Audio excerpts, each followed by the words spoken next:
Can't ask for more.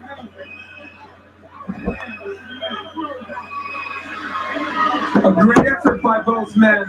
Granados shows he belongs on center stage in boxing in 140 or 147 pounds.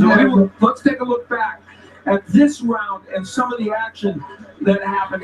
Early on, they had some great exchanges, countering, but there's the right hand by Granados, pushing Broner back, and he was able to land some good ones. And Granados working on the inside, ripping his own uppercut, working the body very well, and Broner landing the uppercut. Shows you how close that round was. But at the end of the round, it was Broner who did some very impressive work, and it's possible that those kind of punches at the end of the round might have won in that round. Yeah, Granados looked a little bit arm weary. Meantime, Broner kept his punches just a little shorter at the end, and that could have leaned those exchanges and hit his As we look at the final show stats. And a key number is, remember Broner had that 28 round where he landed 28 punches on the show stat. This is scored by rounds. So you can see the volume for Granados, the number of punches landed pretty close for these men, and how are they divided by rounds? That's the question. A sterling start to the year 2017 on Showtime Championship Boxing, as we culminate another terrific night of prize fighting with a very entertaining welterweight fight. We await the final verdict by the three judges at ringside. Regardless of the outcome, what's the headline tomorrow? Well, we'll wait as we go to Jimmy Lennon Jr. Ladies and gentlemen, after 10 rounds of action, we go to the scorecards. Judge at ringside, Steve Weisfeld scores about 97-93 in favor of Adrian Broner. Judge at ringside, Phil Rogers sees about 97-93 for Adrian Granados. And Robert Pope scores about 96-94 in favor of the winner by split decision, Adrian the Problem Broner. And another close decision goes against Adrian Granados as Adrian Broner escapes with a split decision here. Do you agree with the decision, Paul? It was a close fight, and it kind of par for the course. Broner is the bigger name, and as he did in my fight, another close fight, he got the close decision.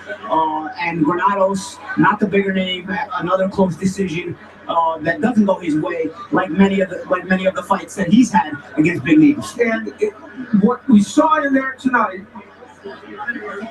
as they show sportsmanship to each other, was a great performance by both men. I think they both displayed not only skill in there, but grit as well. And Adrian Granados proves that regardless of the outcome, he belongs on the biggest stage. No question about it. As he falls to defeat here again via razor-thin decision. Let's go to Jim Gray standing by with Adrian Broner. All right, thank you very much. Adrian, congratulations. This was a really tough fight. How would you describe it? First of all, let me, I gotta promote About Billions promotions. But to start this off, I gotta give thanks to God. None of this would be possible without the man upstairs. But to answer your question, I knew that Adrian Granados was going to come tough as a steak that's cooked too long. But at the end of the day, I'd have been more beef than dirt. I'd have been more dirt than cleats, and I'd have beat up beef like Rocky in the meat freezer, man. And as you can see, this was like 4 minus 1. This was an easy one for me. I'm okay. He was aggressive throughout the entire fight. It was almost impossible to get him to back up. How did you manage that aggression? Man, listen. I don't know about your first time, but I ain't back out my first time either. Adrian, you had the layoff, and you came back tonight. How good of a decision was it by you, in your estimation, that this was a 10-round fight? I don't make excuses. Like I told you before, Adrian Granados is a world-class fighter. A lot of guys duck him, but I wanted to fight him because I knew he'd bring the best out of me. But nobody knows. I hurt my hand in the first round. What happened? I hurt my left hand when I hit him with when we first came out. I hit him with a hard left hook. I hurt my hand. From there, my left hand was no good. That's why I couldn't throw my jab as much. But you know, I went through it. That's why I had to stay inside. If I didn't stay on the inside, I had no chance because I couldn't throw my jab. So I had to adjust to what I had. Stand by here a minute. Let's bring Adrian in. Your thoughts on the decision? Yeah, no, I thought I worked him. I knew it wasn't a pretty fight, but I mean, you know, hey, shout out to Chicago. Thank you for coming out. I want to thank TGB and Al Hammond for giving me this opportunity. And Adrian, I mean, you already know there was all types of controversy. They were playing with me. We had to change the weight. We had to change the scale. They're just playing all types of fucking games. That's some bullshit, man. Give me a fair go.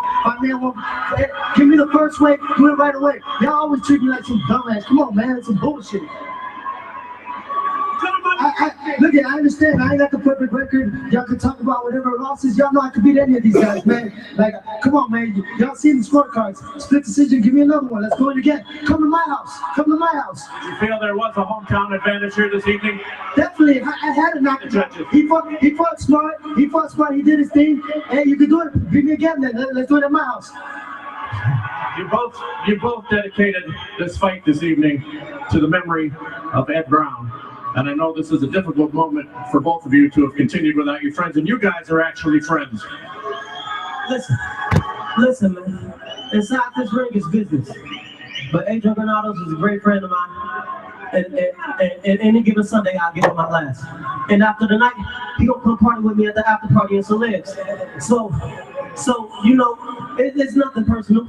But he talking about go back to Chicago. I ain't going back to Chicago. I seen D Rose leave. It's over. What do you want to do next now? Right now, you know, all jokes aside, you know, I'm taking my career more serious. I'm trying to be more positive. Not, you know, how many times have we heard this? Because usually we do 12 rounds. We only did 10, so I got some time to talk. You know, I want to give a public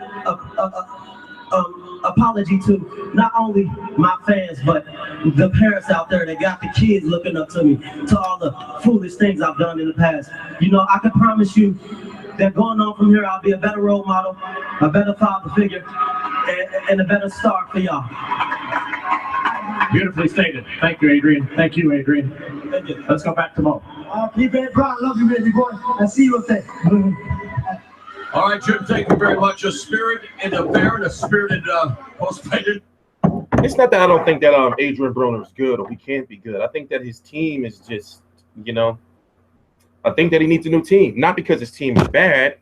I just think that he don't listen to him. I'm sure they're telling him like, yo, you got to move and, you know, you got to, you know, I'm sure they're teaching him or hopefully teaching him on how to fight on the back foot. Because I think we know at this point in time that if you're a fighter a pressure fighter, if you're a pressure fighter and you have a high punch output, you have a very good chance to beat Broner, right?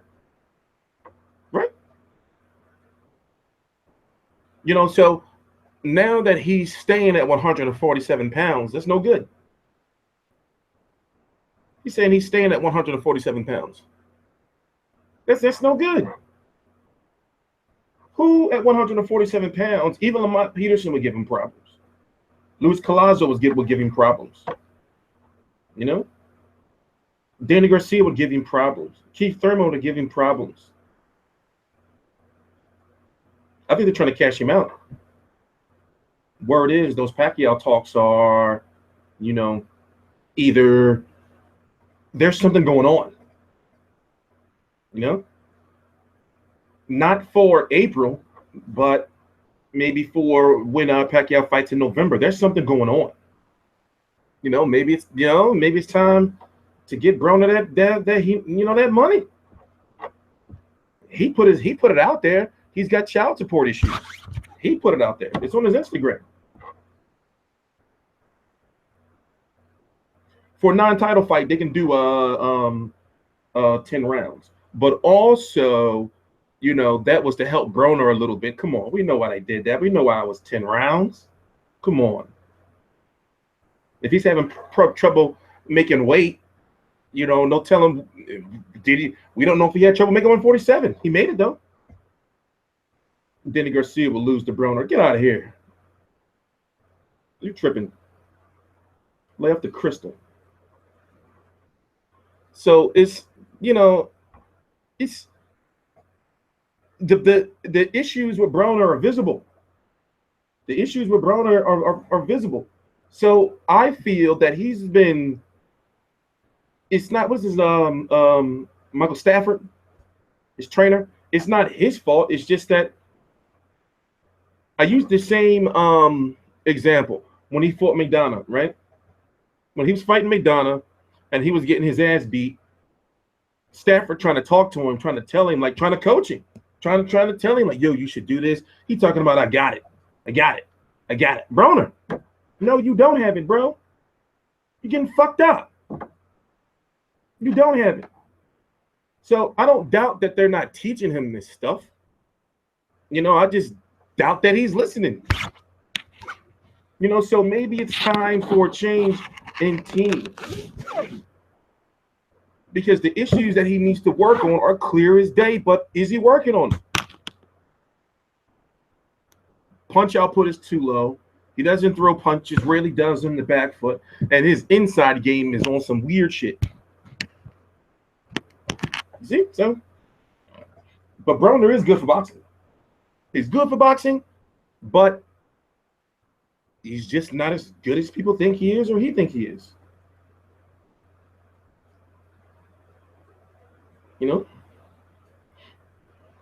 We're not talking about none of that today in the cut. So just for that, I'm going to put you in timeout. But anyway, I don't think it's too late for him. How old is Broner? 27? I mean, there's still time. It's just that the problem is we know what his issues are, but we can't confirm if those things are being worked on or if it's just not in him to do it.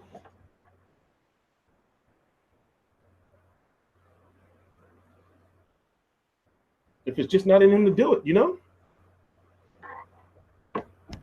So I had Broner winning in a very, very, very close, close decision.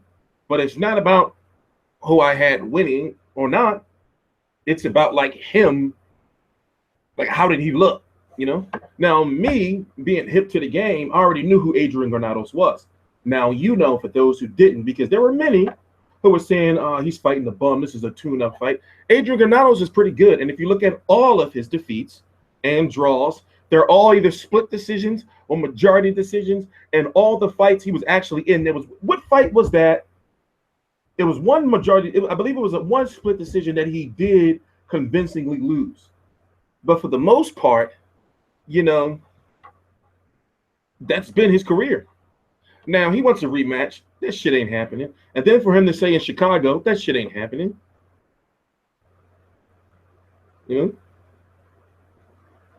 I do question if Broner's taking boxing seriously or not. Because even though he may not be on, put it this way, there used to be one point in time where I knew that at 3 o'clock in the morning, around that time, give or take, around between 1 and 4 a.m., Eastern Standard Time, that all you had to do was go to Adrian Broner's Snapchat and you're going to see some crazy shit. I'm dead at no bullshit. If you was hip to the game and you knew it was a certain point in time, what was this, back in the winter? Last winter? Oh, no, this was like in the summer. It was like in the summer. You knew at one point in time to go to his Snapchat and you see some crazy shit going on. I did.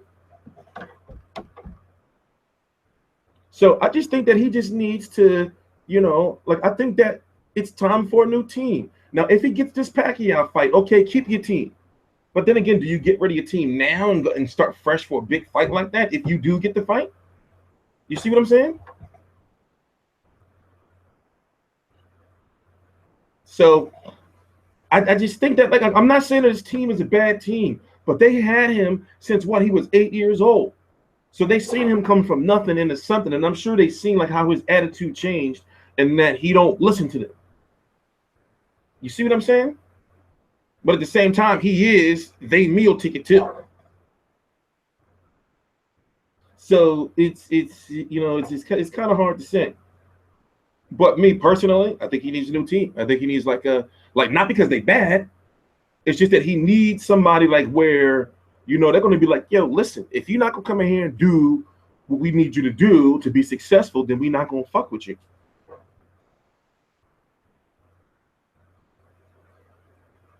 You know?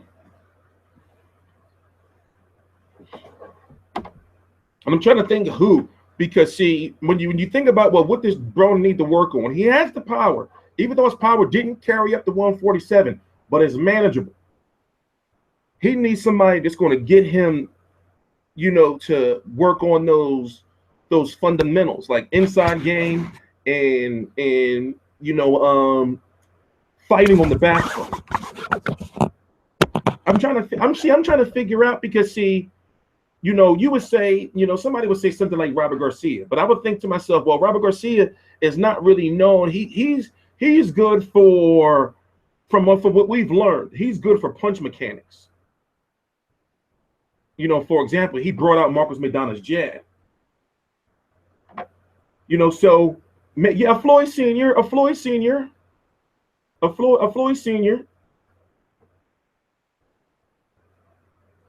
But those personalities will clash. Virgil Hunter, yeah, because Virgil Hunter's also motivational. You see what I'm saying? So if Broner's getting his ass, well, Virgil will be in the corner like, you got this. They'd be like, this whooping you getting ain't nothing. You've been here. He started getting all, so yeah, I'm trying to figure out, okay, we know Andre Ward. We know that Amir Khan always been somewhat of a mover. So Andre Berto, did he really make Andre Berto better? I don't know.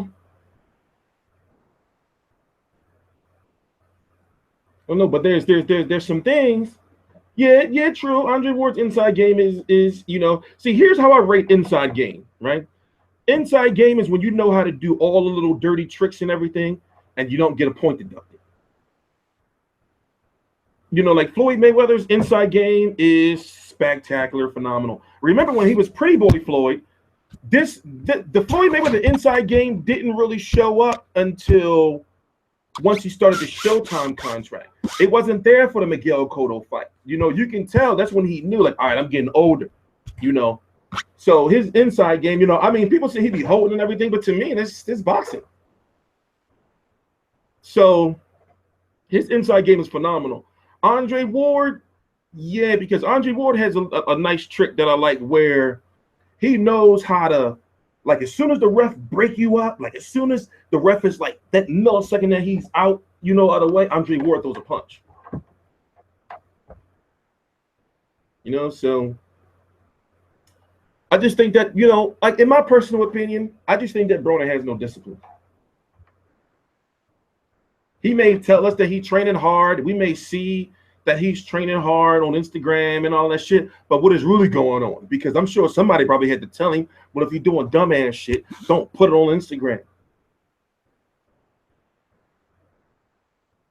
So just because we're not seeing him in the club and everything, we don't know for sure, judging by his character, if he's not in the club or not. He tell all his homies and team, like, nah, y'all can't take no pictures while I'm out here with y'all tonight.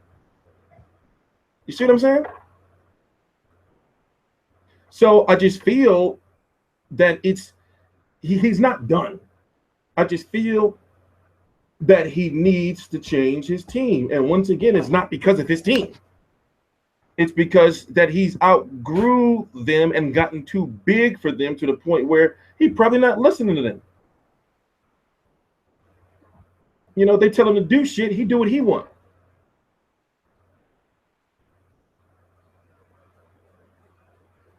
And people think that he was exposed, with the Paulie Malignaggi fight. People think he was exposed with the Daniel Ponce de Leon fight, but no, it was a fighter by the name of Fernando Quintero. I remember I actually watched that fight live. This was way before I never thought about being on YouTube. This was years and years and years ago. It was an ESPN fight, and I forgot what I was doing. It was some random ass, fight I was watching. And I was like, oh, who's this kid, Adrian Broner? That was his first gift. Fernando Quintero. And the crazy thing is, dude never fought again after that. They were both undefeated at the time. He was the one that first exposed, Adrian Broner. And at that point in time, Adrian Broner was like, what, 8-0 or something? And he was on the fast track. They was already hyping him up way back then, before he went to HBO. So when I seen him on HBO, like when I actually started covering boxing on YouTube, I'm like, oh shit, dude. Why everybody think he all good? Dude, it's really not that good. I've been seeing that shit. So when I was like talking about him, like when I actually started like really, really covering boxing, and the Paulie Malignaggi fight came around, and the Marcos Maidana fight, I knew he wasn't going to get past Marcos Maidana, but at the same time, the boxing media, and fans and fanboys sold y'all on making y'all think that he was really better than what he was. Remember, many of you, I ain't gonna say no names, was like, yo, he is the next Floyd Mayweather. He would beat Floyd Mayweather. And I'm thinking, I've been watching this motherfucker since he was 8-0. He is, I saw that hype engine that he was on. I saw it. I saw that shit. But that's what they're supposed to do. Build a star. Adrian Broner is a star. That's why I say it's good for boxing. Adrian Broner is a star, but he's just, when I look at the 147-pound division, I don't see him beating nobody, man. Lamont Peterson going to bully him and walk him down. Danny Garcia, that left hook is no myth. He will likely knock his ass out for real. Keith Thurman's going to just box his ears off. Errol Spence is still somewhat unproven, but still from what we've seen from him, probably, beat the dog shit out of Adrian Broner, and he already beat him up in sparring. That's been confirmed. So Manny Pacquiao, that left hand, that left hand. So I know y'all may think I'm being like a little too brutal and I'm not giving him respect and everything. No, if you read between the lines, I am. But let's just keep it 100. See, here's the thing with Amir Khan. If Adrian Broner versus Amir Khan was the fight, Adrian Broner, okay, Amir Khan would be winning on the cards, and we know how it goes with Amir Khan. Amir Khan would be outboxing the shit out of Adrian Broner with hand speed, but guess what? All it takes is one of those uppercuts, and Amir Khan's going down. We already know how it goes. Amir Khan be winning the fights on the cards, and then he get knocked the fuck out. So we already know how, Amir Khan is that enigma. He'll be winning, and then get knocked the fuck out. And that shit don't be pretty. This shit don't be pretty. But yeah, we're going to be doing more of this. Playtime is over for me. This is the last day I'm going to have internet here. So getting back to the basics.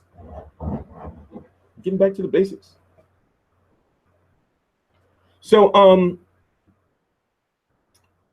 it's floating around out there that Broner may get the Pacquiao fight later this year. It's floating around out there that Pacquiao may get the Broner may get the Pacquiao fight. And in my opinion, take that money. It's the biggest money he's going to make. What other fight out there where he can make that much money? Unless he goes to the UK to fight Kell Brook. But Kell Brook's got to fight Errol Spence. So what other money can he make? Believe it or not, this Broner versus Granados fight, from my understanding, the reason why they picked Granados is because Granados has a very high ranking in the WBC. So if this fight were to take place at 140 pounds, Broner versus Granados could have very well likely been to be the mandatory for Terrence Crawford. I'm dead ass serious. Adrian Broner was put into these 140-pound rankings just last month for this fight. I think somewhere a few months ago, probably a little longer, that Bob Arum had mentioned, well, yeah, Adrian Broner is a possibility for Terrence Crawford, and it would have been on pay-per-view. Go look it up. So the fact that he couldn't make weight really makes you want to question, like, well, you know, you was going to get a title shot, bro. He would make a big payday off the winner versus Thurman with Garcia. Yes, that's also a fight that can likely happen. See, here's the thing. This is what I'm looking at. It's a shame because he is young, but if he doesn't get a big payday now, somebody for a low payday, $1 million is what he made for him. I'm talking about in the grand scheme of things. $1 million is $1 million. But follow what I'm saying. If he were to lose to Adrian Granados, right, marketability would have dropped big time. It's already taken hits already. So now I'm thinking you can't really call it cash out, but now it's like, okay, we got to get you a big money fight while your name is still hot. Because if you lose again, you may not be able to get a big money fight like this. You see what I'm saying? So I'm thinking that they're really going to be like, all right, you know, Bob, let's sit down, let's get this, you know, Pacquiao fight going. Even if he only makes $4 million, $5 million, when is he going to make that money again? Come on, T. If you're not going to have the internet, then we're going to listen to media view. No, what it is I've really used all my time up. You know, so I have no more like free time. So there's no excuses for me not to be doing videos and working on a website anymore. So I'm going to take a couple of days, you know, and get like really settled into the new place. And I'm going to be pumping out videos, like, because I have no more excuses. You know, I have the house. I, you know, cleaned up my personal life and shit. I got no more excuses. You know, so anyway, back to boxing. So like I'm saying, I'm thinking that now, you know, it's a very realistic possibility, you know, that we can see Broner versus Pacquiao, because y'all want to say it's time to cash him out. I don't look at it like that, because he'll still be able to get other fights, but now it's time for him to get him that big money fight. He hasn't been on pay-per-view yet. You know, so what if he would have lost to Adrian Granados, right? What if he would have lost to Granados? Where would he have been?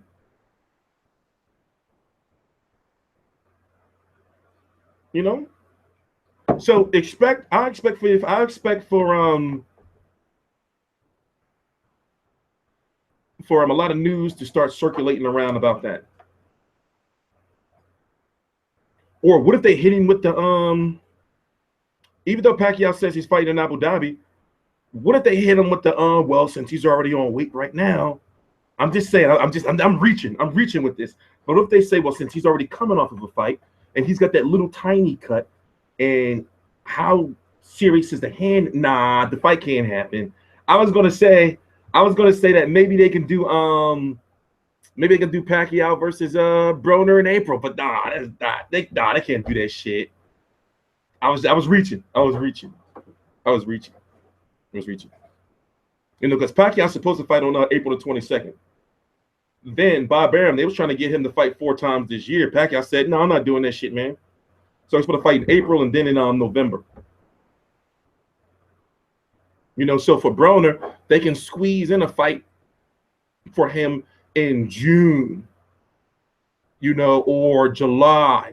You know, even though fights are not usually in July, they can squeeze in another fight in there for him, you know, before he fights Pacquiao, if he fights Pacquiao. You see what I'm saying? So, Rios versus Ortiz is supposed to be happening, you know, but my understanding is they're still waiting for a date, or finalizing the date and finalizing a network. Like, finding a network is not easy. You know, you may say, well, they can just put it on Showtime. Showtime only gets a certain amount of dates for boxing per year, you know? So the top level, like, it's all about priority first. And Heyman has so many fighters. Yeah, he needs a light touch, but the thing is, you don't know what a light touch is for Broner. You know, you don't know. Because all somebody got to do is say, all right, to beat Broner, let me work on upping my punch output. You know, let me work on upping my punch output. Yeah, Burke versus Spence. Eddie Hearn is actually, they put, go check Eddie Hearn's Instagram. So let me tell you let me tell you. I can read it clear as day. I'm calling Matchroom today, by the way. If you're watching, Mike, I'm calling Matchroom today. You know, I called last week and didn't get an answer. But Eddie Hearn right now is looking for a venue. You know, so the fight is happening. The fight is happening. So they're looking for a venue. And Eddie Hearn right now, if you go check his Instagram, he's trying to get it in this, you know, like mid-sized stadium. So he's trying to put Errol Spence in a stadium. They put Laura on Spike. Oh, Rios can no, but see, here's the thing. Like, the way it works is you don't get A-side versus A-side matchups on Spike TV. That's like a building platform to get you to another network. So even though you may say that Rios is not an A-side and Ortiz is not an A-side, both of those fighters command too much money to possibly be on Spike TV. You know, it's hard. It's hard to explain without getting all real deep into it. But if that fight was to happen on Spike TV, then you would see Rios make like a career, you know, not a career low, but he would make like $500,000 and Victor Ortiz $500,000. Now, in this boxing landscape, for those two type of fighters, for what they've done in a career, even if you may not consider it a lot that they've done, that money is considered to be low for them. So it's hard to explain that the Spike TV like you got to think when it comes to these cards, there's a budget for these cards.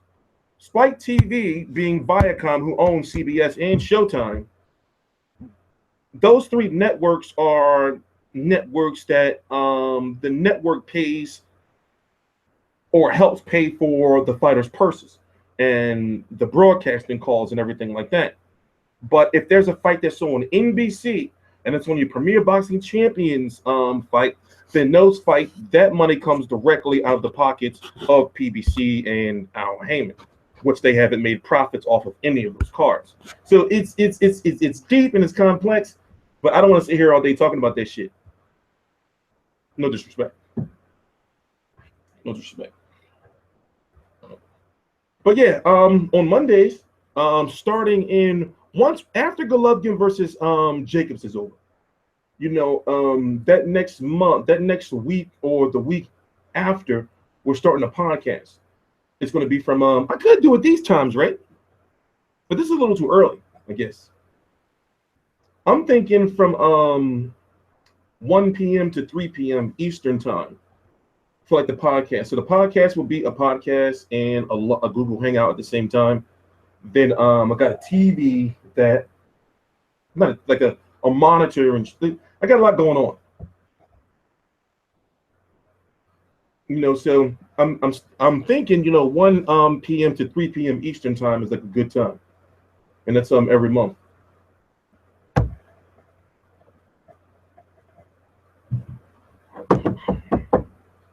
But of course, with a podcast, you know, shit got to be extra professional.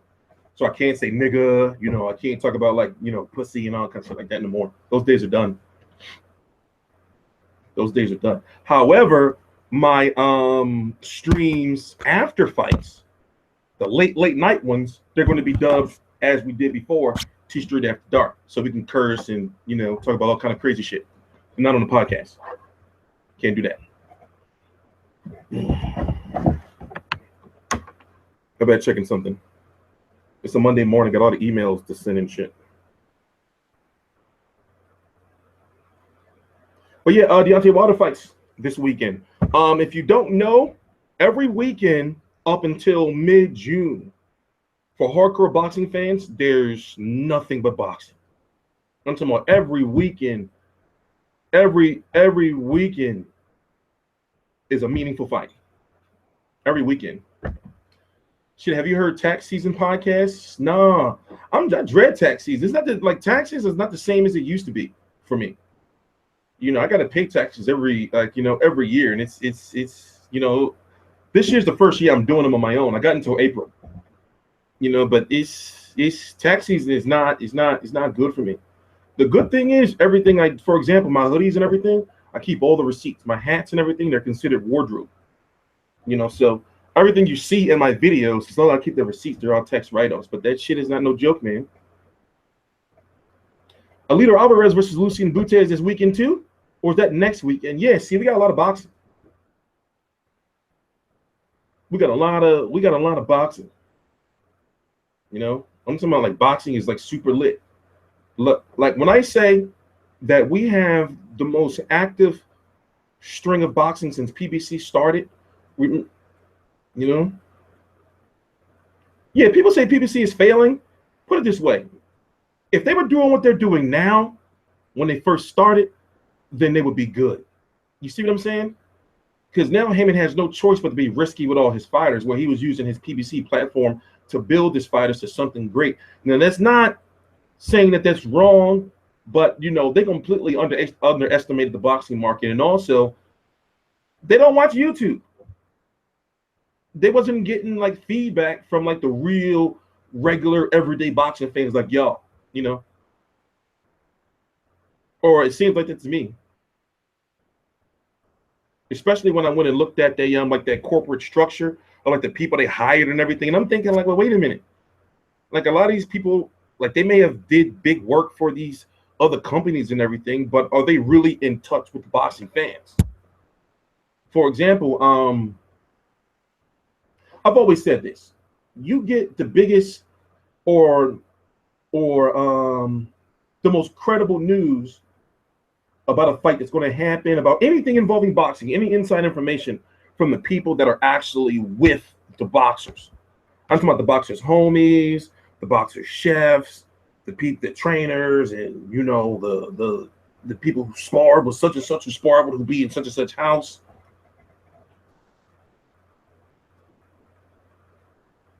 And I just think that they were like a little like out of touch, a little bit. Caleb Smith versus Anthony Durrell. Who wins? See, here's the thing. You know, Caleb Smith is, you know, even though I feel he's the best Smith brother, Paul Smith obviously is the most, you know, well known. But here's the thing. Caleb Smith is like, you know, unproven. Biggest fight, Rocky Feldman. Anthony Durrell, you know, he's had those 2 fights with Saki Obike, even though before that he wasn't fighting nobody. It's just, you know, that's a 50-50 fight. I can't, like when it comes to fighters like Caleb Smith, Errol Spence, you know, even Anthony Joshua still, I don't really judge them and say, and Deontay Wilder, I don't really judge them, you know, until they beat somebody that's on their level, or if they meet somebody that's a 50-50 fight. Once they beat them, I say, okay, call it like a rite of passage. For example, I didn't believe in Kell Brook until he beat Sean Porter. Many of you didn't. So therefore, I don't believe in Errol Spence until he beats Kell Brook. You see what I'm saying? Is Caleb Smith ain't have no he didn't have no rites of passage yet.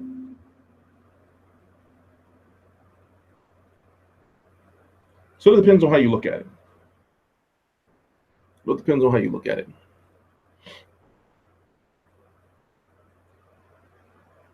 But yeah, Deontay Wilder's fighting, in my opinion, okay, let's keep it 100. Deontay Wilder's been fighting nothing but fat or out of shape people, or people who are not as athletic as he is. Even though Jared Washington is slow, he has the ability to crack Deontay Wilder. This fight, this weekend, PBC on Fox, is not a joke. I'm telling you, it's not a joke. Deontay Wilder can very well lose. I'm dead ass serious. Overall skill-wise, obviously resume and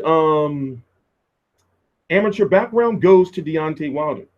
But all it takes is one. We've seen Deontay Wilder with a little bit of trouble. Eric Molina cracked him. We've seen Nikolai Further cracking.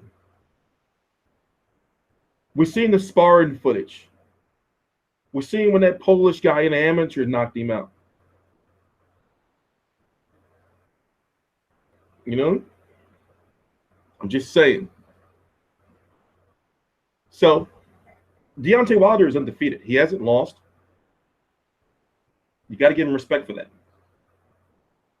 But now it's not an easy road for him. I'm glad he got his bread from the Povetkin case. I'm glad he got his money.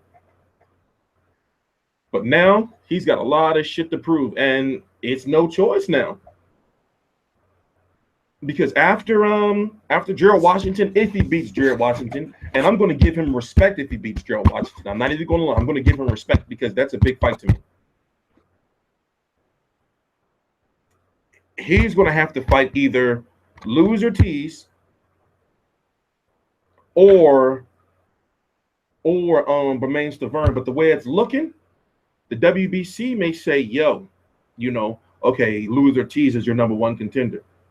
Even though they told Bermain Stavern, well, if you want your title shot or your rematch, you have to fight an eliminator. But Bermain Stavern is saying he's got bigger fish to fry.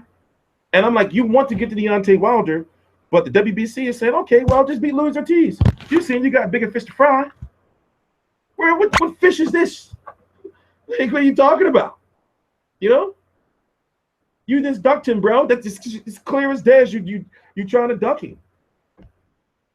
Luz Ortiz is in a very good situation. Now, you may say that Luz Ortiz is the mandatory for Joshua versus Klitschko. That's not exactly the case because that IBF mandatory is going to come first. So Luz Ortiz, to get that winner, he may not get that winner until 2018. You know, I'm talking about mid to late 2018. Anthony Joshua, per his Showtime contract, is somewhat contractually obligated to fight Deontay Wilder, likely in Vegas on Showtime pay-per-view. There was a whole media call about it with Steven Espinoza, Eddie Hearn, Anthony Joshua. It was a big deal when he got signed to Showtime. So, like I said, after this fight for Deontay Wilder, if he wins, it's you know, there's no easy roads for him anymore. You know, everybody feels he's one of the weaker, depending on him and Joseph Parker. You know, but they feel he's looked at as being a weak champion. I'm not saying that he is. That's the way he's looked at. They look at like, oh, well, I want Deontay Wilder. See what I'm saying? We don't know what Tyson Fury is doing. Listen, I saw a recent picture of Tyson Fury. Dude is like, I would say he's like 400. Yo, there's a recent picture of Tyson Fury floating around, and dude's like 400 pounds. Dude's like 400 pounds. Rigo needs to become more aggressive if he wants to watch his fights. Nah, you can't tell a fighter to change his style. You know, I don't mind Guillermo Rigondeaux fights, and believe it or not, Guillermo Rigondeaux's the last several fights, I would say 4 of his last fights have somewhat been exciting. Yeah, it's this recent picture floating around of Tyson Fury, man. You know, he's got a lot of weight to drop. I'm dead ass serious. Dude's got a lot of weight to drop. Dude got, and remember when he fought Klitschko, he was 250. No bullshit. Dude, maybe 400 pounds. No bullshit. No bullshit. Who do you think will win, Joshua or Fury? I mean, Wilder. Hard to say. Because in my opinion, Deontay Wilder is going to be the best fighter that Anthony Joshua's fought, and Anthony Joshua is going to be the best fighter that Wilder's fought. I think that's realistic, right? I think that's realistic. You know, so it's hard to say. It's hard to say. I don't like how Bob Arum condemned Rigo in the media, where he called him a son of a bitch. Remember that? You don't throw your fighter under the bus like that. So what's next on our agenda? What should we be talking about? What did I title this video? Well, yeah, like I said, I'm going to be back full time now this week. You know, I've ran out of excuses. Everything I said I was going to do, I've done, and now I have no reason not to be doing videos. Today is going to be my last video here because tomorrow the cable and the internet is getting cut on at the new place.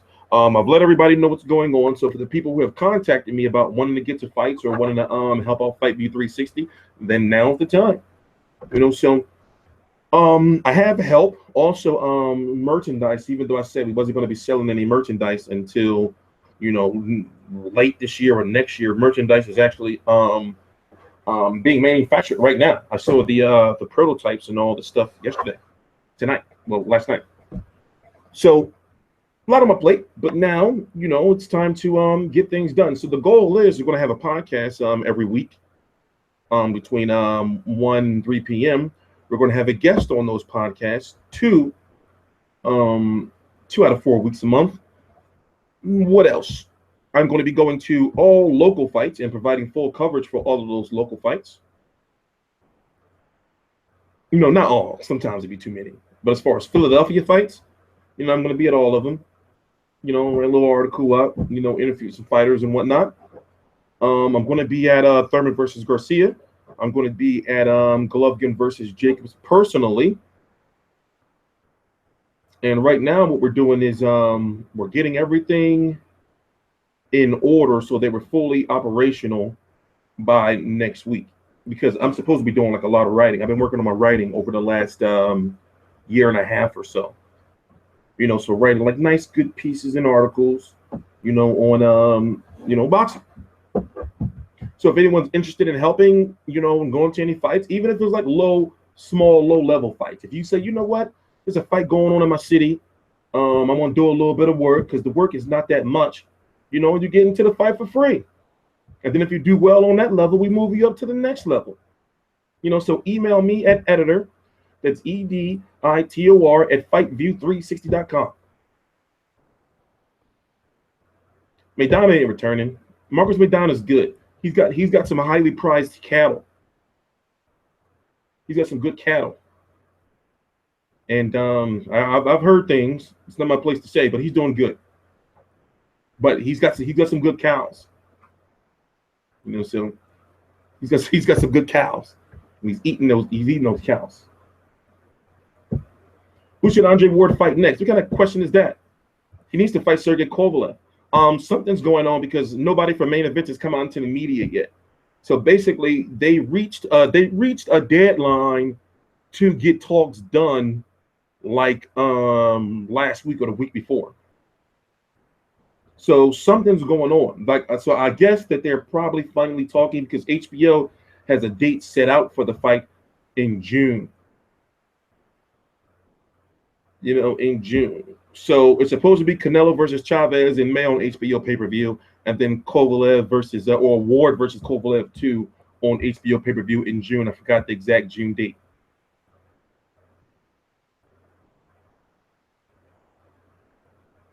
No. How about Top Dog not listening to take the tune-up for Brown? You know what? It's like this. As you've noticed, Heyman fighters have been in more riskier fights. You know, because normally a Heyman fighter, after they take a defeat, they would normally take a tune-up, maybe 1 or 2 before they go into the next level. For example, we got another situation coming up where 2 young Heyman fighters are being matched up. What is normally prematurely for Heyman, but he needs to do this more. With Jarrett Swift Hurd and Tony Harrison. This was the situation that happened with Brown versus Top Dog, but he got his jaw broke, didn't he? When he got knocked out, he just was like, he was going like this, and I remember I read somewhere that he got his jaw broke or something. Where's Dominic Wade? Chilling, I guess. He was going through some shit. You know, chilling, I guess. I mean, I follow him on the gram. He seemed like he's doing good, so you know, more power to him. I know he has some shit going on. Trust me, I've been through the same shit. I know the story. So you know, he cool now though. So that's all that matters. He cool now though. Yeah, didn't Top Dog got his jaw broke, didn't he? Like I said, I'm behind on boxing news. I've been moving and shit, a lot of shit going on. I'm trying to like clean up my life and shit. And like I've been detoxing, you know, getting ready for the long haul of being like Mr. Boxing Media dude and shit.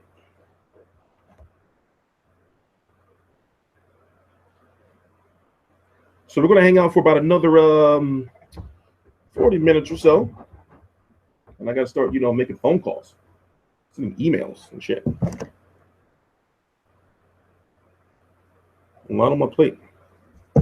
What if Canelo's next excuse is he can't make 160? I don't know what you mean. I don't know what you mean. What's next on our boxing list? You know, so okay, I'll tell you what I'm gonna do. I'm gonna read out the schedule for you guys to let you know what's going on. Or let me see. Just only meaningful fights. So this weekend is Wilder versus Washington, Harrison versus Hurd. Dominic Breazeale is making his return on that card as well. We don't know if that's going to make airtime. It likely will. Remember, Dominic Breazeale's last fight was against Anthony Joshua. You have Gavin McDonald versus Ray Vargas. I forgot about that fight. My homie Luke, Cool Hand Luke Campbell. David Allen back. That's this weekend. Let's go to next week, and obviously, you know, next weekend is finally here. Thurman versus Garcia, Lubin versus Cota. The winner of Lubin versus Cota is going to be the #1 contender for WBC Charlo's title. Also, you got from Farr versus Chad Dawson. That fight's going to be lit. You know, and that's next week, right? Then you got Bellew versus Hey. That shit's going to be crazy too. You know, Sam Egington versus Paulie Malignaggi. That's actually a meaningful fight. And Paulie Malignaggi, if he wins this fight, is going to be back in the rankings for a 147-pound title. Lee Selby is also fighting on that card in a non-title fight. He was approved for that. You got Clarissa Shields that next weekend on March the 10th on Showtime. I believe that's Showbox. Let's see. We're covering a Box Nation card in Belfast, I believe. I got to get his plane tickets and shit. Run out of time. March 11th, you got David Lemieux, Curtis Stevens, Yurkis Gamboa versus Rene Alvarado. If you don't know, Gamboa has signed with Golden Boy Promotions. Also that same day, you got Gary Russell Jr. fighting Oscar Escandon. Who did he beat?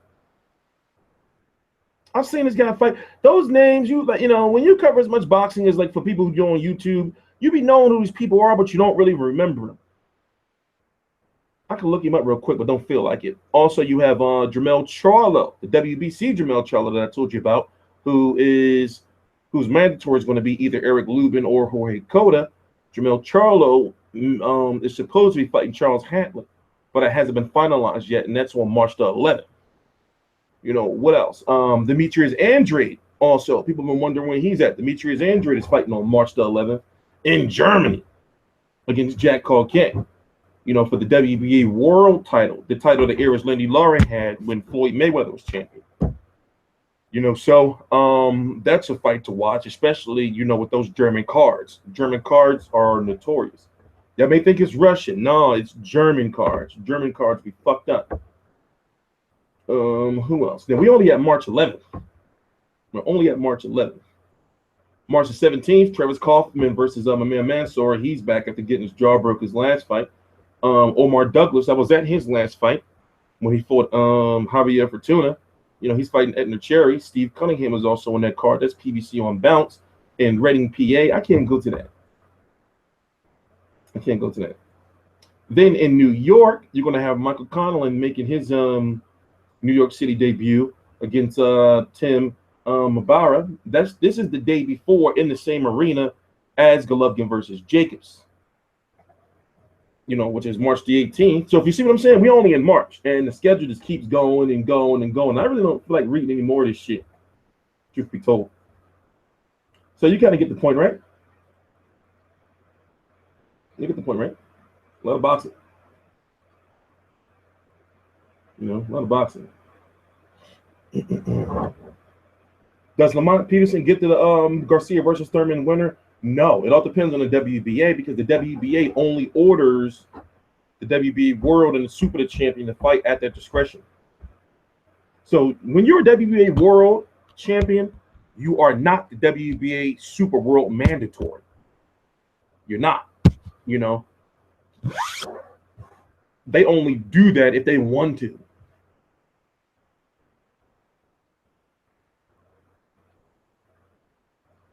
They only do that if they want to.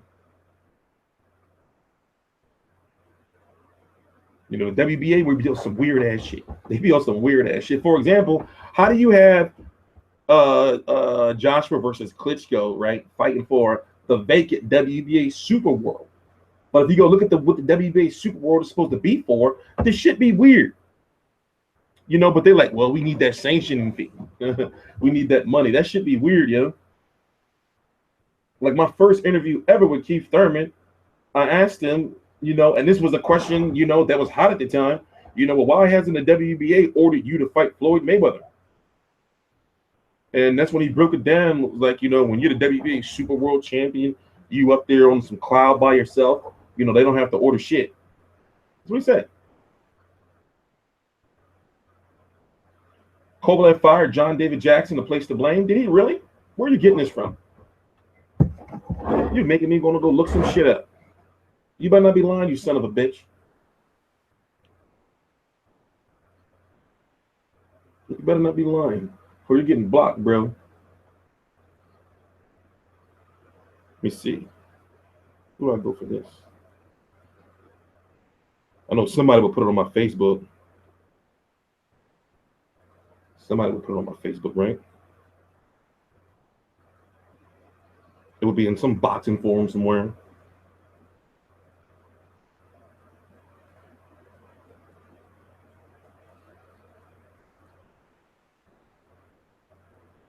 I think you're lying, bro. I think you're a no good sinning lie. I think you're a no good sin. Yo, I'm gonna give you a pass, man. Don't do that no more. You're full of sin, bro. You're full of sin. What's up with the IBF belts? There's not much hype for that belt. What are you talking about? The IBF belt is a coveted belt. It's just that fighters stay away from the IBF when they want to duck certain fighters. Because one thing, if you can become an IBF champion, you know, is you can't duck and dodge a mandatory. You know, you can't duck and dodge a mandatory. You know, I like the IBF.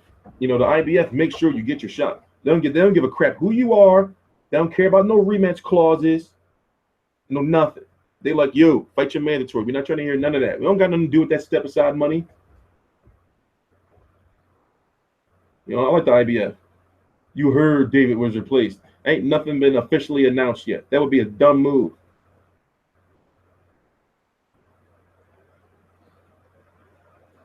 I'm not talking about Trump.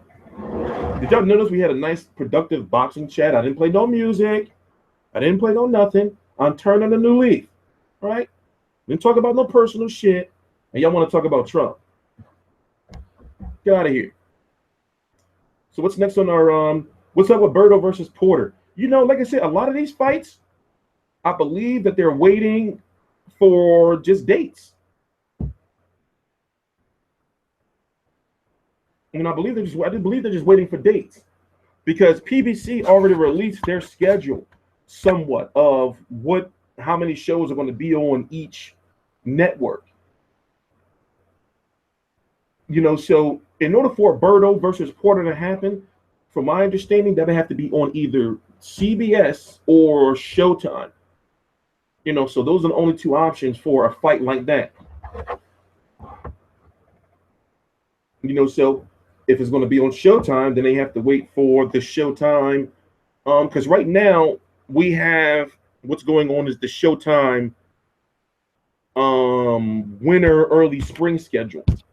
So I'm pretty sure they already got all those dates locked up for fights. Now I guess we're waiting for the spring summer, you know, Showtime like dates. Because normally, if you notice, when Showtime announces their fights, they announce them in bulk.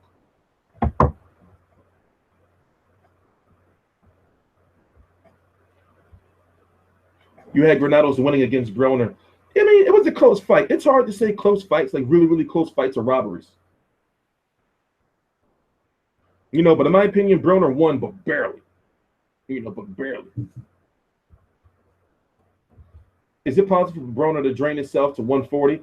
He can, put it this way, like I said, it's all about his team. He can get the 140. I know he can. But it's about the discipline in the team. One good strategy that Chavez Jr. and his team was using was as soon as, like right after his last fight against Dominic British, they said, okay, no, you know, we need this Canelo fight to be announced soon to keep Chavez motivated. because now that we got him to this 168, even though the catch weight was 169. Now we're going to keep him at that, whatever he rehydrated up to. So right now, Chavez is walking around no more than, I would say, maybe 180 pounds. Chavez Jr. is in the best shape of his career for the catch weight of 165 pounds. Chavez Jr. is in phenomenal shape. And he's got the best strength and conditioning coach in the business, no matter how you slice it. Whether you think he's dirty or not. You know, he's the best strength and conditioning coach in the business. Does Cole Froch have another fight in him? One more, but it would have to be no later than May of next year. No later than May of next year. Broner was inactive in most of the rounds. Granados was increasing. Yeah, Granados did start pitching up, but it's like this, right? If there's anybody. If there's anything we know that Broner has to do, or if there's any, put it this way, if you're training a fighter, right? I don't give a fuck if I don't know nothing about boxing, training, or whatever. I'm just gonna tell my fighter, I'll punch you. Just throw more punches and don't get knocked out. And watch out for the uppercut. Just throw more punches and force them to the ropes. Yes, if Adrian Broner had a top-notch strength and conditioning coach, because likely he's still cutting weight the old whatever ways he's been using growing up. You know, if he had an old-fashioned strength and conditioning coach, this is apple juice. It's not Marquez Pitts. It's apple juice. It's apple juice. If he had like a strength and conditioning coach, you know, a quality one, we don't know which one he's using. You know, he would do so much better, in my opinion. In my opinion.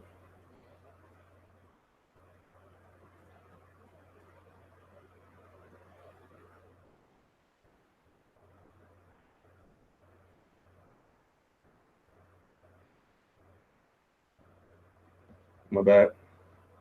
What do you think of Broner versus Bradley? I don't know. Because we don't know what Broner's doing. Broner is Bradley is in cash out mode. Like literally, he's saying he's only saying he only wants to fight 2 more times and he's done. You know, and Bradley is also mentally confused as a fighter. He's a confused fighter. Wilder versus Ricky Hatton. Next, what are you talking about? Why did I even read that? Why did I even read that? Don't be scum, right? Don't be scum. But yeah, we had a pretty productive boxing stream. We haven't talked about any other shit outside of boxing. We're just chilling, getting back in the swing of things. So one more time, while I take a break before we get into Thurman versus Garcia. One time before I take a break, before we get into Thurman Garcia, I'm going to go try to make me some tea real quick. I'm going to try to make me some tea. You know, how long we been on? We've been on for now. We've been on for an hour. So we can probably go for another hour. But then that means we got to double back for the new people and talk about everything we talked about from the beginning. We'll see, though. Let me go make some tea. In the meantime, I know what I'm doing. Meantime, oh yeah, it's ready. Boy, it's par for the course. Broner is the bigger name. Meantime, I'm gonna put this shit on the background. What you thought on Troy King? You know, I heard of him, and I don't be watching videos like that. I know he'd be on you know whose channel. That's all I know. But I never really listened to him. Never really listened to him. So yeah, as y'all know, I don't want to keep talking about the same shit over and over again. But there's still a lot of controversy going on around what Angel Garcia said last week.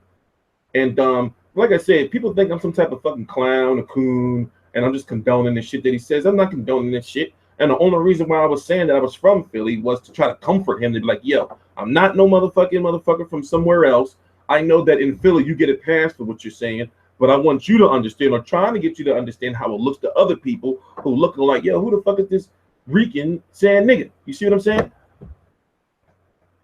You know, so I was trying to, but as you can see, that shit went way motherfucking left. That interview went way to the way to the left, you know. And so I was trying to get him to be cool, you know. But then again, I'm media. That's not my problem anymore, you know. So I thought that I would tell him, you know, like, yo, okay, bro, I'm gonna give you the platform so you can clean this shit up. And he started talking about cat piss, killing cats in the basement, you know, and AK-47s, and how Zab Judah tried to kill them all. So I said, well, I didn't realize until I was editing. I didn't realize until I was editing like the video and everything how crazy that shit sound. I was like, this shit is fucking crazy. Like, what am I listening to? Like, what is this? You know, it's about something at war and I'm thinking like, man, they're gonna run up in this motherfucker. The law gonna run up in here, bro. You talking about AK-47s and concrete rocks, you know? So, like I said, I'll be right back. Shit was already $3 steak. I'm still lost. It's like, where do you get $3 beef in Barclay? Where the fuck do you get $3 beef in Barclay? As he did another close fight, he got the close decision. And Granados, not the bigger name, another close decision that doesn't go his way, like many of the fights that he's had against big names. And what we saw in there tonight, as they show sportsmanship to each other, was a great performance by both men. I think they both displayed not only skill in there, but grit as well. And Adrian Granados proves that regardless of the outcome, he belongs Absolutely. on the biggest stage. No question about it. As he falls to defeat here again via razor-thin decision. Let's go to Jim Gray standing by with Adrian Broner. All right, thank you very much. Adrian, congratulations. This was a really tough fight. How would you describe it? First of all, let me, you know, I gotta promote About Billions promotions. But to start this off, I gotta give thanks to God. None of this would be possible without the man upstairs. But to answer your question, you know, I knew that Adrian Granados was going to come tough as a steak that's cooked too long. But at the end of the day, I'd have been in more beef than dirt. I'd have been in more dirt than cleats, and I'd have been a beef like Rocky in the meat freezer, man. And as you can see, this was like 4-1. This was an easy one for me. I'm okay. He was aggressive throughout the entire fight. It was almost impossible to get him to back up. How did you manage that aggression? Man, listen. I don't know about your first time, but I ain't back out my first time either. Adrian, you had the layoff and you came back tonight. How good of a decision was it by you, in your estimation, that this was a 10-round fight? I don't make excuses. Like I told you before, Adrian Granados is a world-class fighter. A lot of guys duck him, you know, but I wanted to fight him because I knew he'd bring the best out of me. But nobody knows. I hurt my hand in the first round. What happened? I hurt my left hand when I hit him with when we first came out, I hit him with a bar left hook. I hurt my hand. From there, my left hand was no good. That's why I couldn't throw my jab as much. But you know, I went through it. That's why I had to stay inside. If I didn't stay on the inside, I had no chance because I couldn't throw my jab. So I had to adjust to what I had. Stand by here a minute. Let's bring Adrian in. Your thoughts on the decision? Yeah, no, I thought I worked him. I knew it wasn't a pretty fight, but I mean, you know, hey, shout out to Chicago. Thank you for coming out. I want to thank TGB and Al Hammond for giving me this opportunity. And Adrian, I mean, you already know there was all types of controversy. They were playing with me. We had to change the weight. We had to change the scale. They're just playing all types of fucking games. That's some bullshit, man. Give me a fair go. Give me the first weight. Do it right away. Y'all always treat me like some dumbass. Come on, man. It's some bullshit. Look, I understand. I ain't got the perfect record. Y'all can talk about whatever losses. Y'all know I could beat any of these guys, man. Like, come on, man. Y'all seen the scorecards. Split decision, give me another one. Let's go in again. Come to my house. Come to my house. You feel there was a hometown advantage here this evening? Definitely. I had it now. He fought smart. He fought smart. He did his thing. Hey, you can do it. Beat me again. Let's do it at my house. You both dedicated this fight this evening to the memory of Ed Brown. And I know this is a difficult moment for both of you to have continued without your friends, and you guys are actually friends. Listen, man. Inside this ring is business. But Adrian Granados is a great friend of mine. And any given Sunday, I'll give him my last. And after the night, he gonna come party with me at the after party in Celebs. So you know, it's nothing personal. But he talking about go back to Chicago. I ain't going back to Chicago. I seen D Rose leave. I want to go to Chicago. What do you want to do next now? Right now, you know, all jokes aside, you know, I'm taking my career more serious. I'm trying to be more positive. Not, you know, I could actually take some time because usually we do 12 rounds. We only did 10, so I got some time to talk. You know, I want to give a public apology to not only my fans, but the parents out there that got the kids looking up to me, to all the foolish things I've done in the past. You know, I can promise you that going on from here, I'll be a better role model, a better father figure, and a better star for y'all. Beautifully stated. Thank you. Yeah, I wouldn't go to Chicago. Hell with that. No way. 780 murders in like a fiscal year? What type of shit is that? So yeah, here's what people have been saying, right? I grew up around Puerto Ricans. I can only speak for where I'm from. But where I'm from, you got to understand me. This is not trying to be derogatory. This is not trying to be ignorant. This is not trying to be, you know, disrespectful. But where I'm from, what's Philadelphia's population? About what, 3 million or so? Then the same rules apply for Jersey and New York. Angel Garcia is a real nigga. That's just the way it is. So you're on the outside looking in. Now, when I asked them about the situation, I took time before to talk about it. I mean to talk to other people about it on how I was going to approach the situation. So I'm telling him, like, I'm from Philly, so I'm not some guy that drove from whatever, yada, yada, yada. You know, I'm good. So if you look at, right, the fight buildup, yes, it should not have happened at the press conference. It should not have happened at the press conference. But if you look at the fight buildup, guess who has sold this fight? Even though the fight sells itself, but guess who sold this fight? Guess who you see on the clips? Because Danny don't be saying shit. Danny be on some cool, humble ass shit. He be on some chill shit. Angel Garcia has built more engaging fan interest. Because you know why?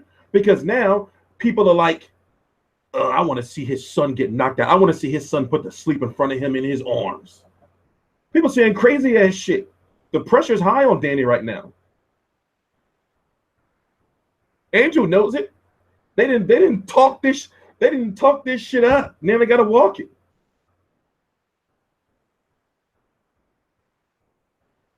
So it's like this, right? If I'm the promoter, I'm looking at it like, all right, yo, come on. You did go a little too far, but I'm not gonna bitch at you. You know, but you do know you went a little too far. But you know, numbers wise, the shit is good. But at the same time, you do have to say something to him about it. You see what I'm saying? You do have to address the situation. It's like, all right, well, we're not going to ban you from the press conference. He is not banned, by the way. He's not banned from anything. He meets with the the New York State Athletic Commission the week of the fight.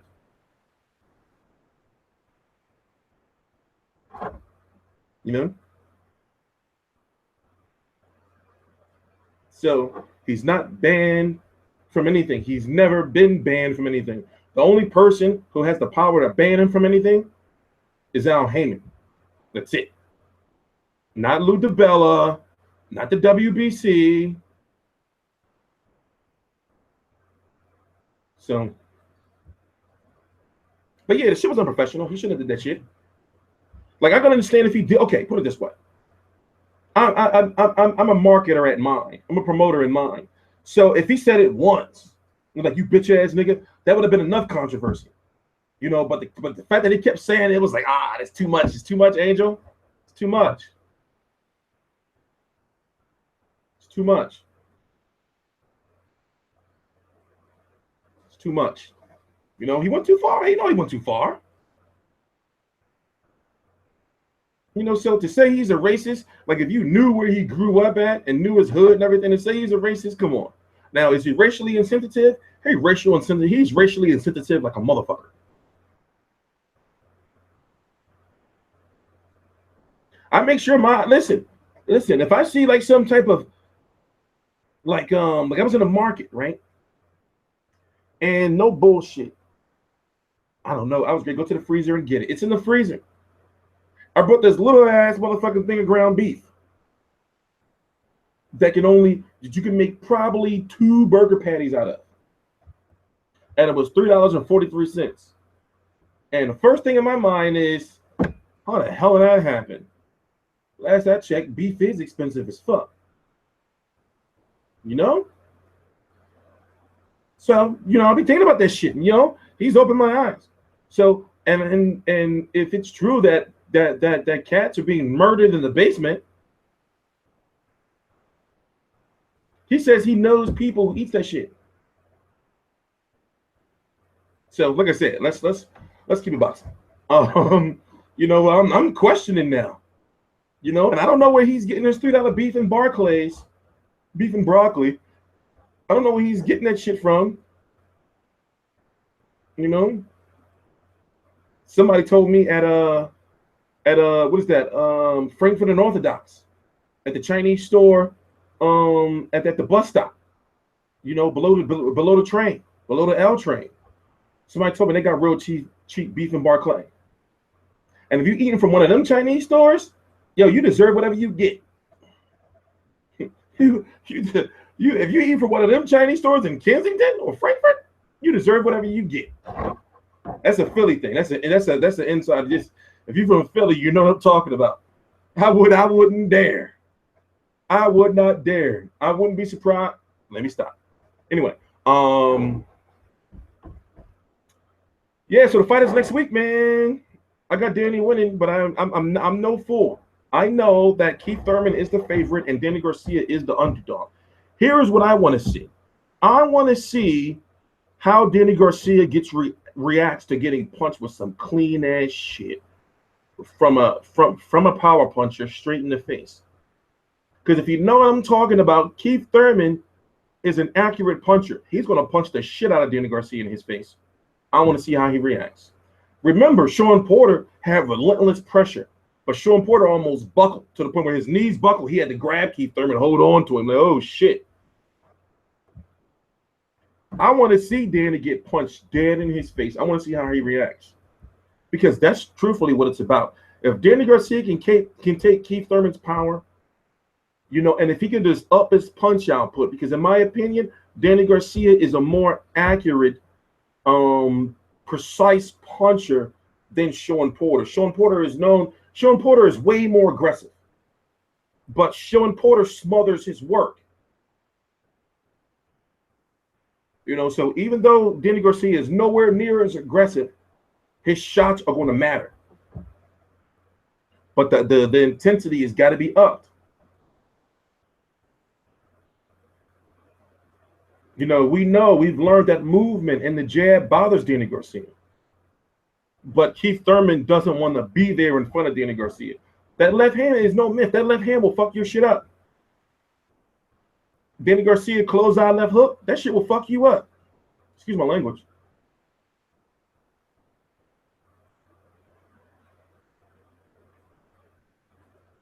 So I understand that Thurman is the favorite. He's overall the more skilled boxer. But Danny Garcia just wins.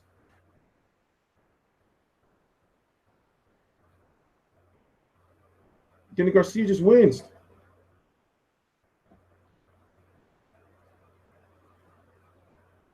So Andrew said bet. Andrew said bet on Danny. He said bet on Danny now. You're gonna get rich. I don't gamble. So I'm gonna get rich.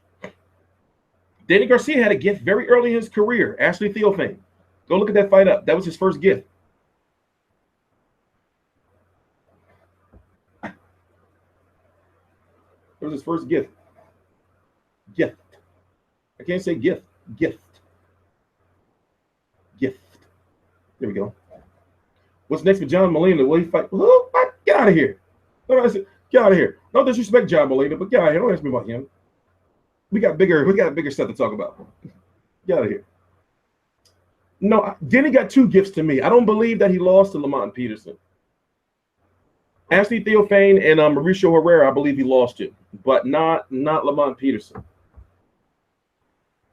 You know, but all great fighters, if you look at it, all great fighters get a gift. They get at least one, but to get two, you know, all great fighters get a gift, yo. All of them get a gift.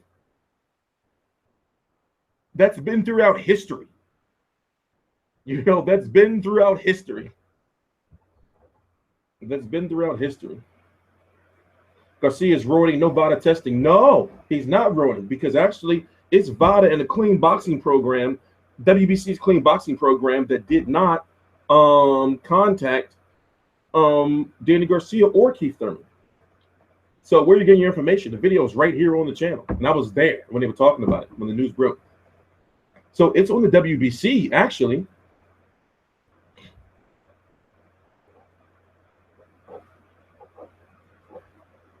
It's on the WBC.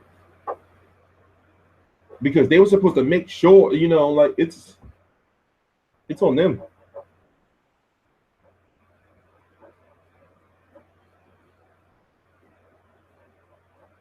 Yeah, Lamont Peterson was like 175 pounds in there, yo. Now people say he came into the ring at 161, but here's the thing about those unofficial weigh-ins. We don't know what time of day those unofficial weigh-ins take place, and that's a question I have to make sure I ask so we understand. But here's my concern: is that, you know, we may see, okay, the unofficial weight for this fight is such and such and such and such, but a fighter can still rehydrate more after they get off the unofficial scale. So I think it's good knowledge to know what time these unofficial, you know, weigh-ins take place. For example, the IBF is in the daytime, real early in the morning. You know, so therefore, a fighter can go to lunch and have a little light dinner before he, you know, go to the fight, and still be rehydrating. So we don't know, you know. So when I look at like unofficial weights, I say, okay, well, he's probably maybe 4 or 5 pounds light. I mean, heavier than that, maybe more. Because we don't, it's not like the unofficial weight, like they step on the scale and then they go do their ring walk. No, that shit happens hours and hours before.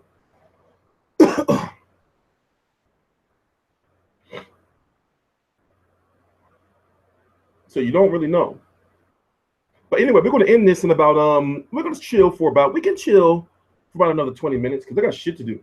It's like the work day now, so I got like phone calls and everything to make and emails to send. It's like a Monday, you know.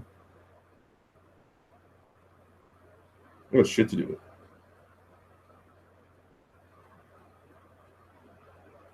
I'm tired though. So like I said, yeah, I'm gonna be doing boxing videos all day, every day. Starting probably like Friday. So I'm going to use the rest of these next couple of days, you know, just to like, you know, get settled in the crib and everything like that. You know, play some video games, chill, you know, right?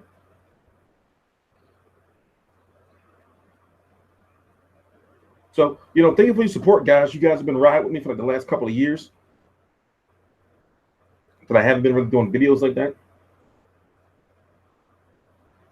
Yeah, me and Roy Jones. Okay, put it this way, right? I'm calling out Roy Jones. So if you want to duck me, that's up to him. Who's naturally bigger? Keith Thurman. So I want Roy Jones. I can get to 205 pounds. I can get to 205.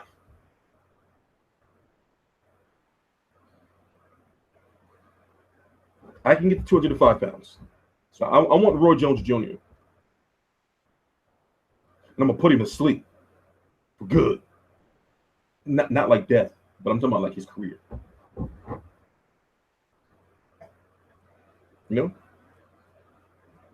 Believe it or not, I'm fat. I've been on a prednisone for like the last 3 months. I'm 257 pounds. No bullshit. No bullshit. I've gained 30 pounds in like 3 months. It's outrageous. It's just that I'm tall. I'm like 6'3", so my weight distributes well.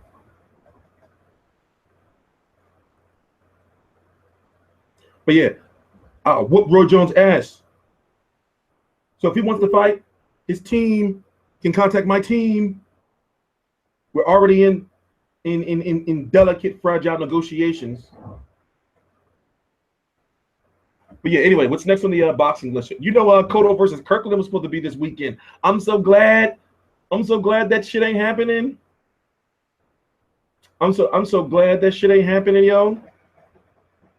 I did not want to see Cotto versus Kirkland. I did not want to see that fight. I would have watched it, obviously. I would have paid for it, but I would have been pissed. I'm not being biased. Do you think DSG can swing with Thurman? Yes, I've already explained it. I'm so glad that fight didn't happen, yo. I did not listen. My cable bill be extra super crazy, outrageously high. So I'm so glad I didn't have to pay for that fight.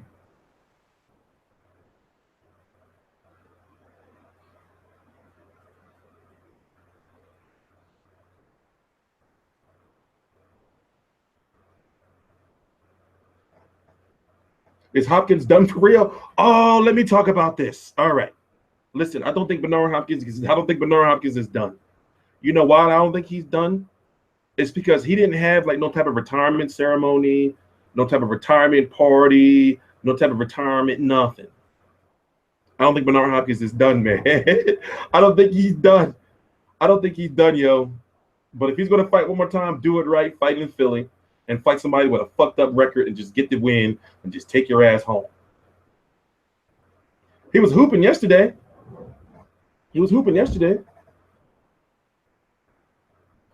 I don't think he's done, yo. I don't think he's done. People mad at me to my son, you ain't show a legend love and everything like that. I'm sorry. I got a very, very vivid sense of, imagination and a very active and somewhat borderline immature sense of humor. So when his ass got knocked out the ring, I had to laugh. His little boots was all up in the air, his little black boots. So I'm sorry. And then it made it worse is I wasn't to clown him. I wasn't to clown B-Hop, and he's still a legend, and I'm from Philly, I'm kind of committing blasphemy to a certain extent. I wouldn't have clowned him if he would have shown the young fighter Joe Smith love, I wouldn't have, But after that, I was like, come on, B-Hop, you're a legend. Show the young fighter some love, So that's when I was like, oh yeah, that was fucked up, bro. So I gotta clown you. Like show the young fighter some love. And the thing is, Joe Smith was so humble during his post-fight interview. He just was so happy and everything, and it made it even worse. I'm thinking like, damn, Joe Smith a cool ass dude. Joe Smith a cool ass dude and B-Hop, all to my son, that was fucked up.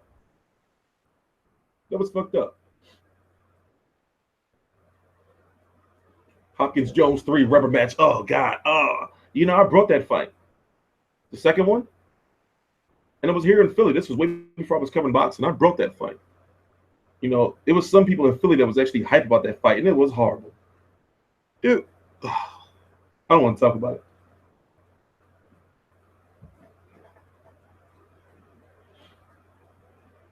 Yeah, he ain't showed Joe Smith no love.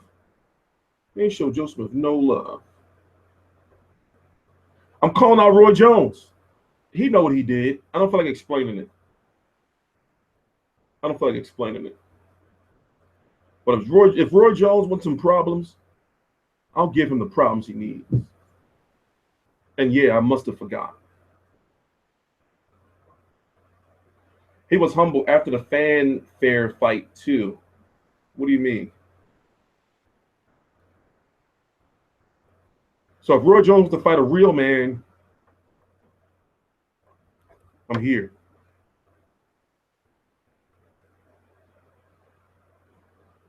Yeah, I want the check. I want the check. Give me a check. Give me the check, Roy. I want the check. But if Roy Jones wants to fight, I'm here. He's afraid. He don't want to fight no real man.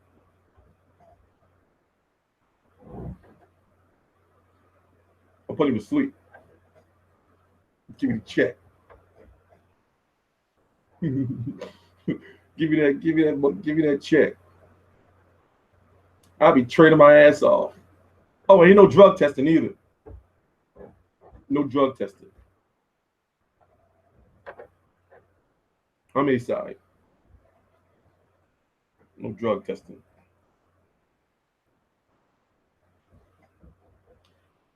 Klitschko looks serious. You know what? I think Klitschko's going to beat Anthony Joshua. I think Klitschko is going to beat Anthony Joshua. No bullshit. I'm not even trolling. Klitschko has a very high ring IQ. The fight's going to go either 2 or 3 ways. Okay, 1 or 2 ways. Anthony Joshua is going to knock him out, or Klitschko is going to school him. I'm talking about it's going to be a nasty, ugly fight where Klitschko is going to hold him, hit him, then hold him, hit him, then hold him. Anthony Joshua is going to get frustrated, gas out later on in the fight, probably get stopped. Klitschko may be old, but when you have a high ring IQ like that and you have the power, you know, anything is possible. Klitschko ain't no joke. And one thing for sure you can say about Klitschko is Klitschko wanting to duck no Luis Ortiz. That's 100. If Klitschko was still champion, Klitschko was knocking out mandatories like they was nothing. Klitschko wanting to duck no Luis Ortiz. You think Klitschko would have ducked Luis Ortiz? Y'all tripping. Klitschko ain't ducking. Klitschko wouldn't duck no Luis Ortiz. Klitschko was fighting anybody. Like all his mandatories, he was a mandatory. He was like, make the fight happen. The clip getting licked. Yeah, Klitschko never ducked nobody.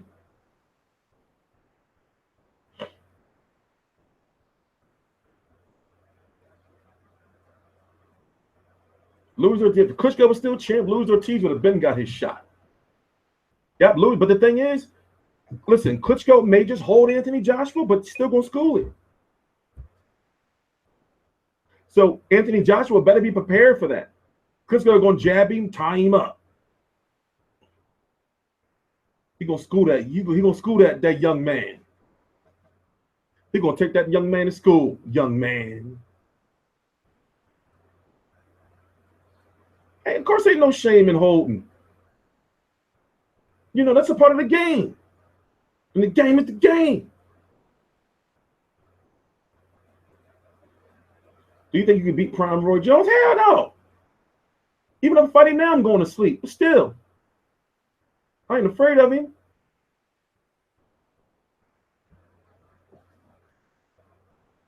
I'm gonna knock Floyd. I'm gonna knock Roy out. If I could make 147, you know, I would be stalking the shit out of Floyd. If I could make 147 and not be dead, not be just bones.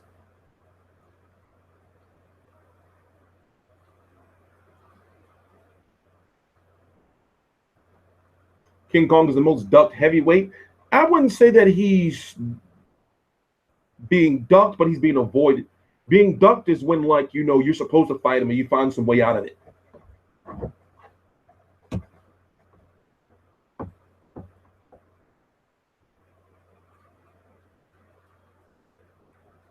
I think Klitschko's main issue right now is dealing with fighters that can move.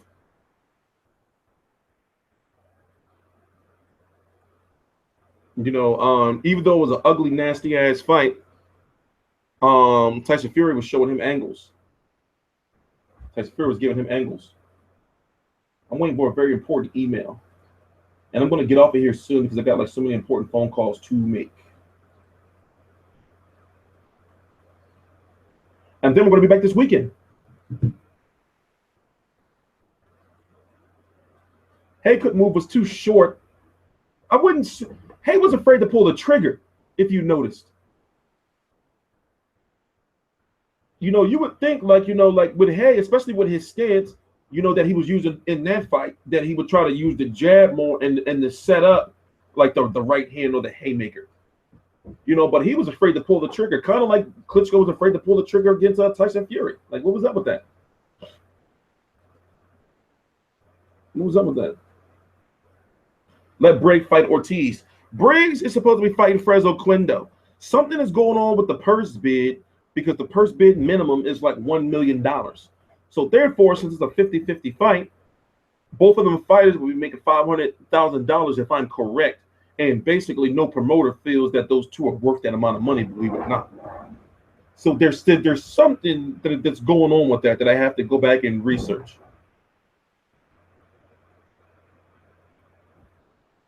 Something going on with that. But yeah, how the hell Fresno Quindo getting the title shot? I don't know. Just the WBA, man. Should be fucked up. WBA just do whatever they don't have the WBA just do whatever they want. You know, Shane Mosley proved that. If you cool, you thorough, you go chill with the WBA president. He's like, "No, you good. You get a title shot. All you gotta do is go down to a barbecue down there in Venezuela, in Panama, some shit. You know, so you have to do when you're gonna get a title shot. You know." That's all you have to do. Briggs is tough. I like Shannon Briggs, but he's slow as fuck. Shannon Briggs is so slow, but he's got that power though.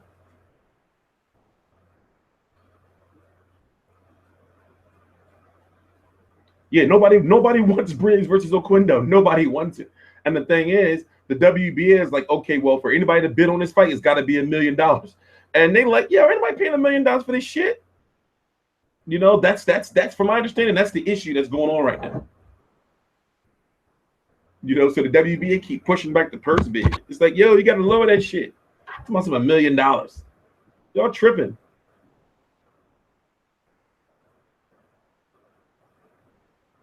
Y'all tripping. Who's gonna put that bread up?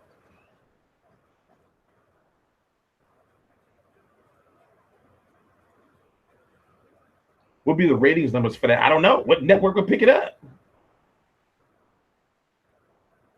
It's not like Shannon. It's not about Shannon Briggs. He can promote himself. It's like, who the fuck is Fresno Quindo? I know who he is, but the guy, he lost his last fight, right? Let me go look this up real quick. Man, this shit is crazy. Go look at Fresno Quindo. It is crazy. Everything about it is just crazy. You know, everything about it is crazy.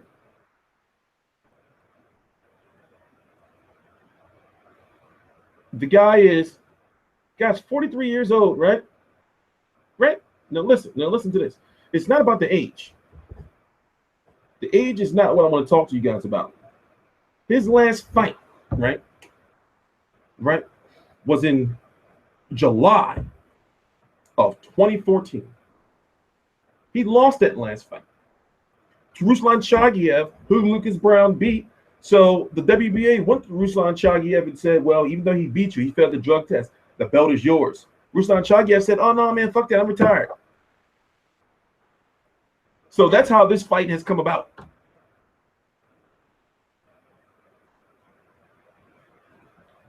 It's like, how the hell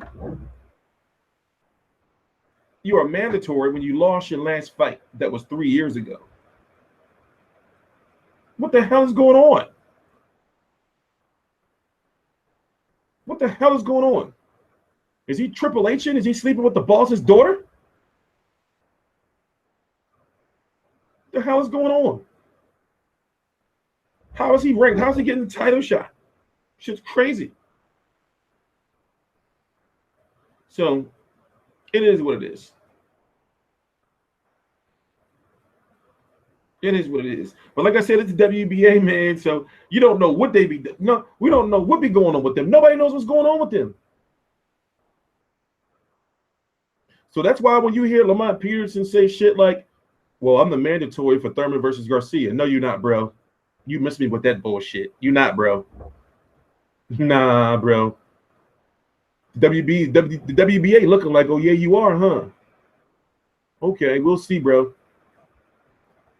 It's in the best interest of the WBA to have multiple belts or to have two main belts, what they consider main belts, because guess what? Guess what? That's sanctioning fees. You know?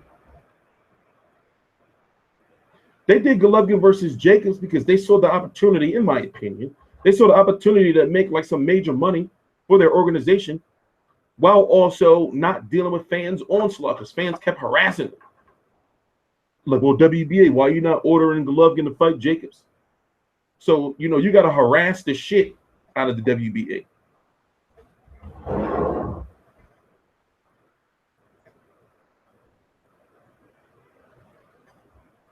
The WBA is weird, man. I don't know what they be doing. We're leaving in 3 minutes, guys. I don't know what they be doing, man. They be doing anything.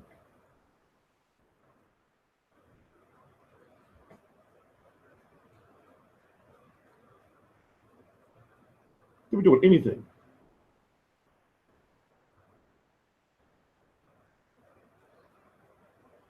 That's what I need. I need to start dating like female boxers, right? Or like MMA chicks.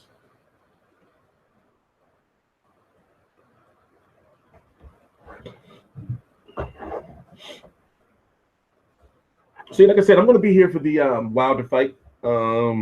This is my last day of internet here. It's my last day of internet here, so I'm going to get settled and like chill in a new crib for a couple of days.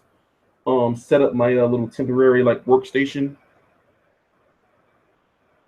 You know, and then next week, remember next week I'm going to be in New York for Thurman Garcia. So that's going to be exciting.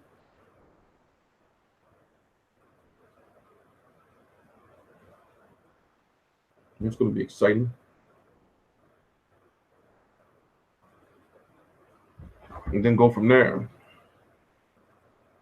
Wilder been working on the left hand. Yeah, he's hurt his right hand, in 2 of the last 3 fights or 3 of the last 4? I believe it's 2 of the last 3.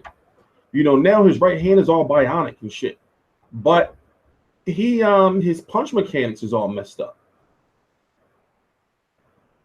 You know? That's why it hurts his hand. His punch mechanics is all messed up. Because if we get somebody in trouble, he starts punching them with this shit. You know, that should be like him. That should be crazy looking. It should be crazy looking. So, you know, if he don't want to keep hurting his hand, he got to fucking clean up his punch mechanics. Right? That makes sense.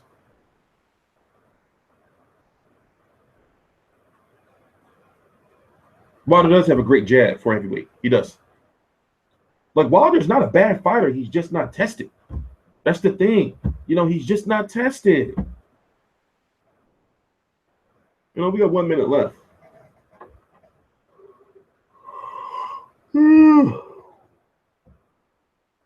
He's just not tested with quality competition.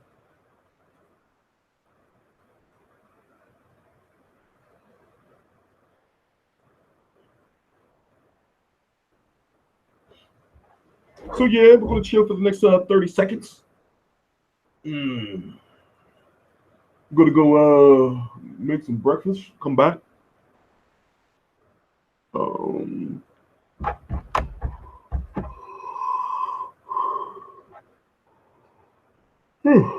emails, make phone calls, you know. So if you're interested in helping out in any way, shape, or form, if there's any fights in your town, and you contacted me already, I will get back to you. But if you would like to contact me, email me at editor@fightview360.com. It's editor@fightview360.com. Of course, you have to let me know your name, where you're located, and a little bit about yourself and skills and and whatnot. And basically, we're getting on like the ball. Next week is Thurman versus Garcia.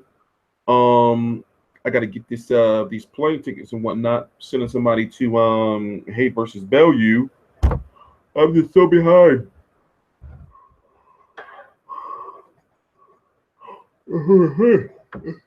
Sorry, in the stream.